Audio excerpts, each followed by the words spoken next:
Hi, I'm Peter Joseph, and welcome to 3 Questions. What do you propose?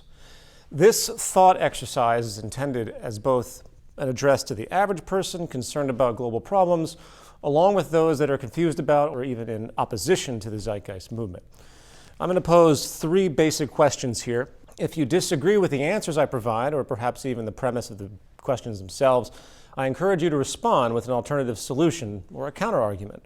If you choose to do this, just make sure that you've reviewed the sources listed and keep focus. Again, this is about the 3 questions only. Now, before I begin, the term market economy will be used here throughout. And since people are quick to kind of get lost semantically about what capitalism or a free market supposedly is or isn't, I'm going to define my context now, hopefully bypassing any semantic confusion. When I use the term market economy, I am simply referring to the core attributes shared by every major market system variation in the world today. And only 3 basic characteristics are needed here. The first is labor for income. Obviously, the whole global economy is based on employment. This is how people gain money to survive and spend back into the system, keeping it going. The second is that all resources, goods, and services retain property value transferred by means of monetary exchange. Obvious enough. Everything is bought and sold through the use of money, mediated by the market itself. And third, the overall incentive strategy is based upon competition for demand, whether person to person or institution to institution, all oriented around the interest to A, save money on production, and B, maximize profits upon final sales. Again, this is the most basic gaming logic present in the market. That's it. Very simple, and again, these characteristics are universal to all economies functioning in the world today. So on to question 1. Given the market economy requires consumption in order to maintain demand for human employment and further economic growth as needed, is there a structural incentive to reduce resource use, biodiversity loss, the global pollution footprint, and hence assist the ever-increasing need for improved ecological sustainability in the world today? The most basic mechanism of the market is the movement of money. And like the gas pedal on a car, if monetary circulation slows, it means demand and turnover slows, and the average effect is a loss of jobs, loss of income, and a loss of economic growth. Therefore, consumption is the fuel of the market system, and the more we consume, the better the health of the overall economy. Yet this necessity for constant cyclical consumption is in complete contradiction to what is needed for basic long-term species survival. Wouldn't it seem responsible to conclude that the goal of any viable economy is not only to meet the needs of the population, but to do so in the most strategic, efficient, and conservative manner possible? Yet the market incentivizes the exact opposite behavior due to this need for constant turnover. In fact, the entire basis of the market can be summarized in one paradox. The market justifies its existence by the recognition of scarcity, but due to its structural mechanics, actually promotes and rewards infinite consumption. If this confuses you, it might be because this contradiction remained rather hidden in the past. 200 years ago, our technical means were primitive, and the idea of being able to produce as rapidly as we do now, accessing major resources virtually at will, was a pipe dream. We simply didn't have the technological efficiency back then. For example, 300 years ago, a shoemaker could produce maybe a few pairs of high-quality shoes a day. Today, a common automated shoe factory can produce a pair every 30 seconds, or about 4,000 a day. So the level of production efficiency has increased so dramatically that we are no longer having a problem overcoming any scarcity of means. The problem now is keeping people consuming.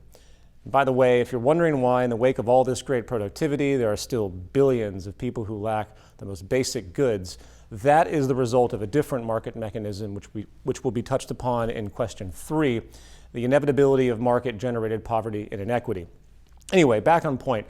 The modern economy is no longer scarcity-based on this level, it is consumption-based, as it needs high levels of turnover to keep people employed and growth going.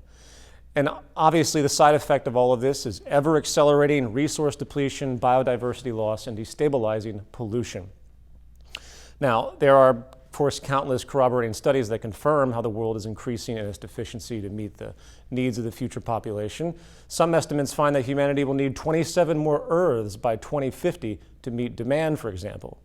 The rampant Severe biodiversity loss is not only disrupting basic biosphere functions, it is now a fact that virtually all life support systems are in decline, with 50% of all wildlife having been destroyed in the past 40 years alone. As far as pollution, these issues are nothing but accelerating in both water and atmospheric, creating tremendous destabilization and ongoing environmental damage and negative public health outcomes. And keep in mind, as explained at length in the Zeitgeist Movement's materials, these problems are not immutable. They can be fixed if an economic and industrial reorientation away from market economics was achieved. However, those specifics are not the subject of this essay. So for more information on that, please read the free online book, The Zeitgeist Movement Defined. Now, as a final point of evidence, a cursory review of all recent historical attempts to stop overconsumption, slow biodiversity loss, and reduce pollution have been met with virtually a stonewalling mentality by the business community. Of course, there's no mystery to this tendency because the fact is, acting in a conservative, truly efficient, and sustainable manner is literally the opposite of what the market requires to function in the long term, keeping this profit machine going. For example, America's Environmental Protection Agency has constantly been attacked by interests worried about a loss of income and growth. Just last month, the Wall Street Journal ran the headline, "The EPA's latest threat to economic growth," attacking the EPA for its interest to improve air quality standards. And they're right. If the EPA does push forward, many jobs and billions of dollars will be lost. That is simply what happens when waste reduction and technical efficiency and conservation is applied to this system. If you need a more visceral example, look at what the developing nations are doing as they struggle to gain economic growth and raise their standard of living. It's all being done at the expense of the environment. China's push for massive industrialization and growth has been enabled by keeping low environmental standards, and now it has 16 of the world's most polluted cities. And again, if you look carefully, all developing nations are doing the same thing. They simply can't afford more green industrial methods at this point. As far as resource overshoot and biodiversity loss, perhaps the most clear description of this clash was made in the 2010 Convention of Biological Diversity Report. In 2002, 192 countries got together and agreed to slow biodiversity loss, only to come back 8 years later completely defeated, stating, "None of the 21 sub-targets accompanying the overall target of significantly reducing the rate of biodiversity loss by 2010 can be said definitively to have been achieved globally. Actions to promote biodiversity receive a tiny fraction of funding compared to infrastructure and industrial developments. Moreover, biodiversity considerations are often ignored when such developments are designed. Most future scenarios project high levels of extinctions and loss of habitats throughout this century." And of course, why would we expect anything else? Our economy literally has no structural incentive to adjust. There is no direct market reward to preserve resources, habitats, or reduce consumption in general. All it knows is that people need to keep buying stuff, and the more they buy, the better everything is supposed to be. So back to the question I ask again. Given the market economy requires consumption in order to maintain demand for human employment and further economic growth is needed, is there a structural incentive to reduce resource use, biodiversity loss, the global pollution footprint, and hence assist the ever-increasing need for improved ecological sustainability in the world today? The answer is no. There is only the external incentive, meaning the frustrated outcry of concerned citizens demanding for this or that change, which in truth simply won't do anything in the long run. Why? Because it goes against the most basic premise of the market's functionality itself. The only true solution is to overcome the structural flaw, not by fighting it with legislation, but by changing the system. To do that, we must replace the current economic model with one that structurally incentivizes and rewards conservation, true technical efficiency, and overall sustainability. And on a final note, right now it is safe to project that due to this habitat destruction, biodiversity loss, resource overshoot, and CO2 pollution, we very well could be entering a period of what's called the sixth great extinction on Earth. And unless things change rapidly, the next generation will be one of great suffering and disorder. Question 2. In an economic system where companies seek to limit their production costs in order to maximize profits and remain competitive against other producers, what structural incentive exists to keep human beings employed in the wake of an emerging technological condition where the majority of jobs can now be done more cheaply and effectively by machine automation? The long-standing defense of those who claim there is no problem with machines replacing human jobs is that overall technological innovation will simply balance everything out by eventually creating new human occupations, absorbing anyone who is displaced prior. And while this perspective may have seemed viable given, early periods of slow technological change, the ever exponential advancement of automation potential is now far outpacing the creation of new human-exclusive labor roles. And as the trends show, it is simply a matter of time before it becomes most cost-effective, reliable, and productive in all major economic fields to automate. First, let's consider the potential. Today, there are numerous corroborating studies showing the capacity of automation, including the conclusion that right now, over half of the world's jobs can be mechanized. Second, we need to consider A, the trends of employment shifts by industry, B, the staggering rise in productivity related, and C, how automation costs are undercutting human labor costs. I'll be using the United States as a statistical base, a proxy, if you will, for if it applies to the U.S., given its advanced technological state, then it applies to the rest of the world in the context of trends and potential. Sector shifts. There are three core economic sectors: agriculture, industrial, and service.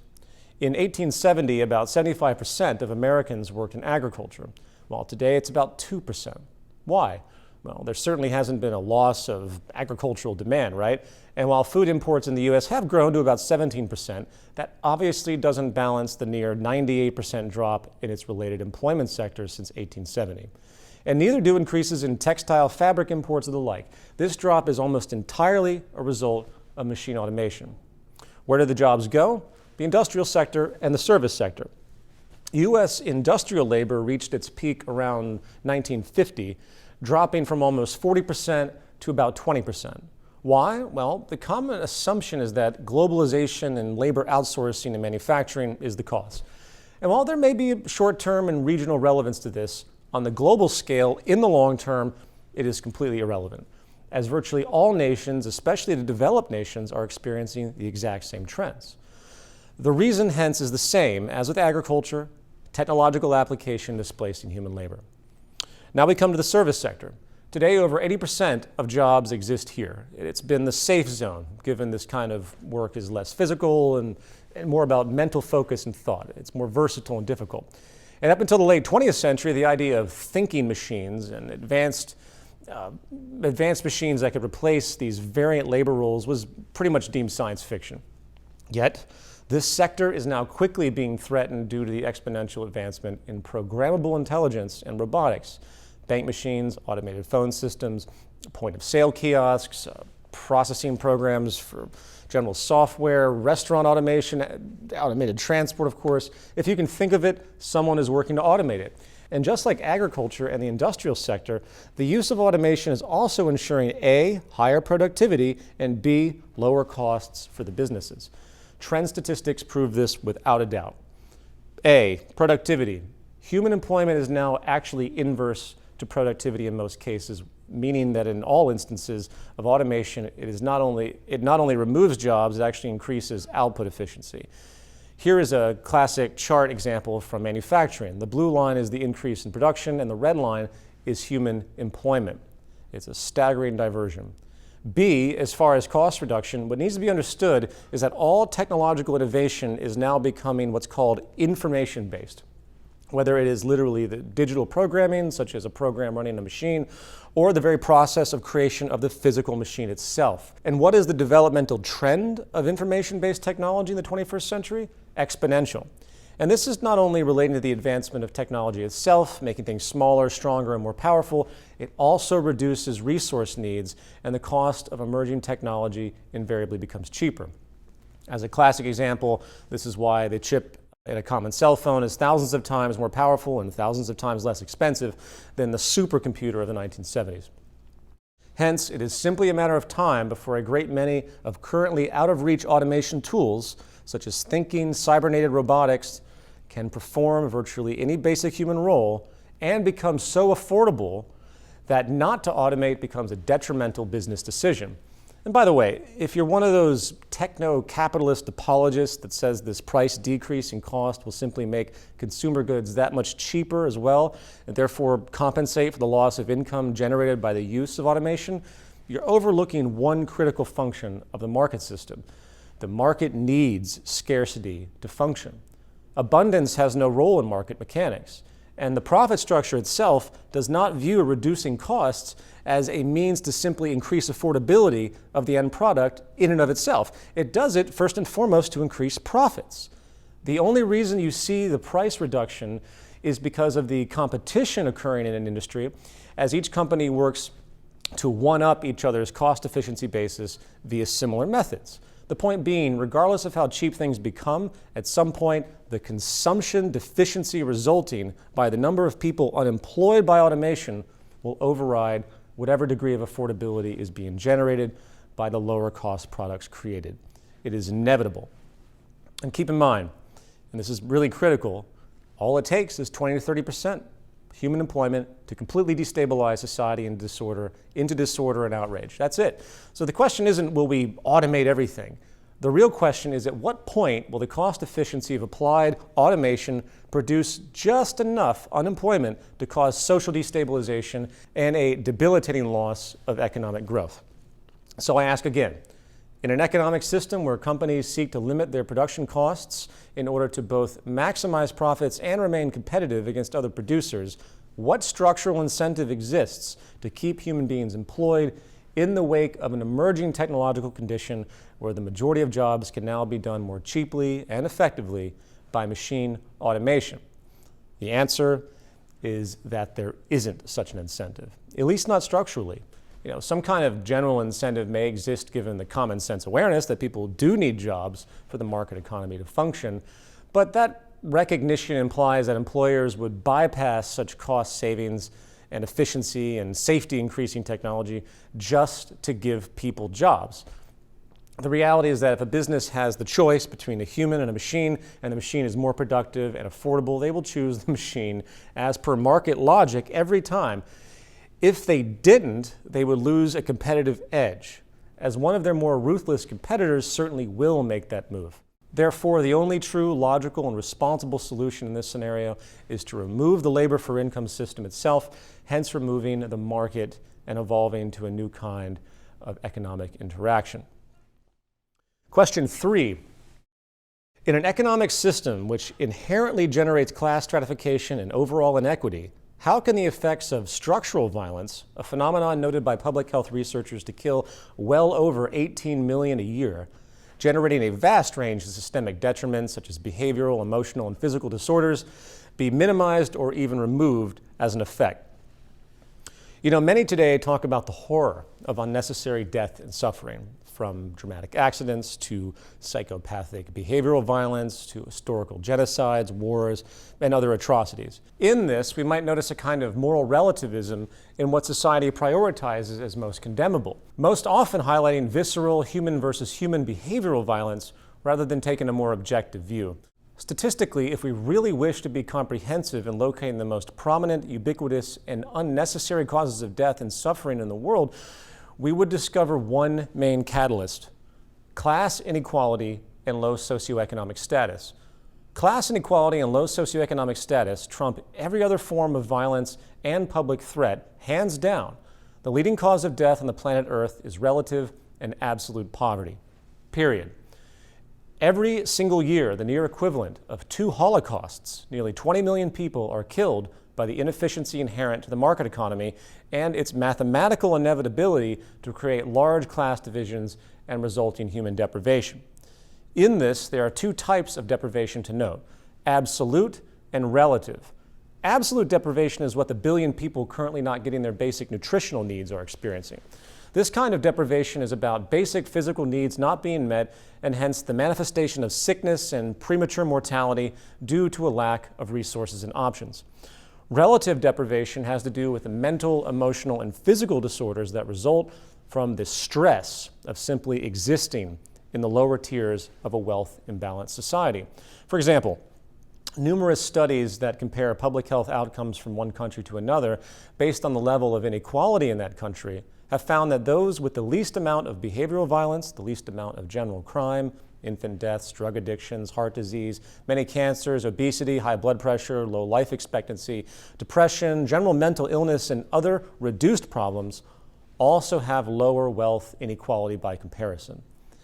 Put together, these two forms of deprivation, absolute and relative, constitute what is called structural violence, which is a systemic form of violence. That is typically not what many think of when we consider the idea of violence in general. I'll put it this way. If I put a gun to your head and kill you, we would all agree it is a direct act of mortality-producing violence. If I run a company that decides to save money by covertly dumping toxic waste into your town's water supply, and then 3 years later, a group of you in town get cancer and die from that pollution, I think we would all agree that it is also an act of mortality-producing violence, but more indirect and less obvious in intent. Likewise, it is now well established that people with low socioeconomic status are much more likely to die of heart disease than those in upper classes. It is a known fact that the toxic condition of simply being poor, both in absolute and relative terms, manifests this disease amongst many others. And yet, when people do die as such, rarely does someone bring up the idea of indirect violence, or more accurately, structural violence. Why? Because the outcome can only be measured by statistics across a population and not deduced from any singular case. So it's counterintuitive to our education. But yet, there is no principal difference between being killed by a gunshot to the head, being poisoned by a company's pollution, or dying of heart disease because of the causal chain reaction set in motion by the economic system. A system that artificially generates economic inequality and poverty, invariably forcing some people to exist in the toxic condition of low socioeconomic status. Now you'll notice I said the word artificial, because this poverty is not inevitable or some immutable natural law of human society, just as shooting you with a gun is not inevitable and just as polluting your water supply is not inevitable. The class system we endure today is a product of the market system, and it can be removed. Along with the 2 Holocausts occurring every year because of it, this may not have been the case in the past, but it is definitely true today given modern technological capacity to create a global abundance.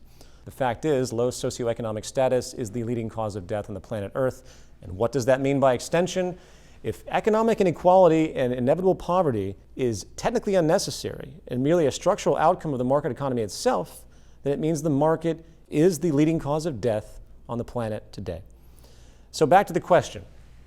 In an economic system which inherently generates class stratification and overall inequity, how can the effects of structural violence, a phenomenon noted by public health researchers to kill well over 18 million a year, generating a vast range of systemic detriments such as behavioral, emotional, and physical disorders, be minimized or even removed as an effect? The answer, of course, is it can't be removed. It's a built-in system effect. And the longer we have the market, the more holocausts will occur. And we will see 3 and 4 holocausts a year as time moves forward, given the extreme rise in economic inequity. And this statistic shows no sign of slowing. As far as being minimized, yes, I guess some kind of wealth reallocation could emerge, but the effect would be minimal, as it still does little to address the true structural source of the problem. It would be just a patch. Not to mention the odds of that occurring at all is deeply improbable, as any such direct action would inherently be a violation of the very nature of free market theory, right? Which assumes that market action itself is self-regulating, and any type of state imposition is wrong. And by the way, if you're one of those people who says that we don't have a free market today, and we have state coercion or crony capitalism, please watch my lecture, Origins and Adaptations Part 2 from the University of Toronto in 2014, along with my Berlin lecture, Economic Calculation and an NLRBE in 2013, where I counter this nonsense specifically. We have only a pure free market in the exact sense of those terms, meaning the freedom to compete and restrict the freedom of others in that process. Now I'm going to stop here. These 3 questions are my challenge to you. Each question poses a challenge to the very basis of the market system itself, and if any of you out there can answer these questions and explain long-term resolutions without the removal of the market economy, I certainly want to hear it. Simply make a video response, post it, and send it to the link below. And please, everyone, share this video These are questions that every news show and every socially conscious media outlet or activist personality should be addressing. Again, if you support the Zeitgeist movement, take the time to post this via social networks, forums, blogs, email lists, whatever. I especially would like to hear from the anti-Zeitgeist movement community as well. What do you propose? One way or another, until these questions are answered and the problems resolved, the world is on pace to increasing disorder and breakdown. I appreciate your time. Thank you.